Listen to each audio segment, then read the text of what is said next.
অঙ্কুরিত কাঁচা ছোলার পুষ্টিগুণ সম্পর্কে জানলে আপনারও মাথা ঘুরে যাবে। অনেকদিন আগে আমি যখন ঘুরতে ইন্ডিয়াতে যাই তখন সেখান থেকে এই জিনিসটা তৈরি শিখে আসি। চলেন আপনাদেরকে শিখাই কিভাবে এই জিনিসটা তৈরি করবেন যাতে থাকে ভরপুর মাত্রায় পুষ্টিগুণ এবং ভরপুর মাত্রায় প্রোটিন, কার্বোহাইড্রেট, ফ্যাট, অন্য নিউট্রিশন। তো প্রথমে পাত্রের মাঝে 50 থেকে 100 গ্রাম কাঁচা ছোলা নিয়ে তাকে ভালোভাবে ভিজিয়ে রাখবেন 24 থেকে 12 ঘন্টার জন্য। এরপর সেখান থেকে তুলে তাকে আরেকটা পাত্রের মাঝে নিয়ে এভাবে জালি দিয়ে পেঁচিয়ে আপনি এটা শিকড় বেরোয়ার জন্য আরও 12 থেকে 24 ঘন্টার জন্য রেখে দিবেন।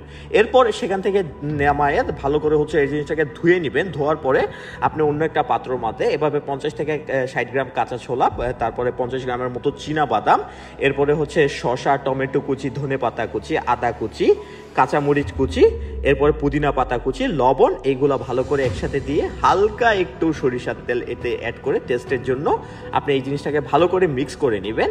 এবং এই জিনিসটাতে আপনি পাবেন প্রায় 440 ক্যালোরি, 21 গ্রামের মতো প্রোটিন, 26 গ্রামের মতো পাবেন এতে ফ্যাট, এবং 36 গ্রাম প্রায় কার্বোহাইড্রেট, 10 গ্রামের মতো ফাইবার। তাছাড়া অন্য আপনি magnesium, calcium, zinc, iron, fallen সব কিছু আপনি এতে ভরপুর মাত্রায় পাবেন।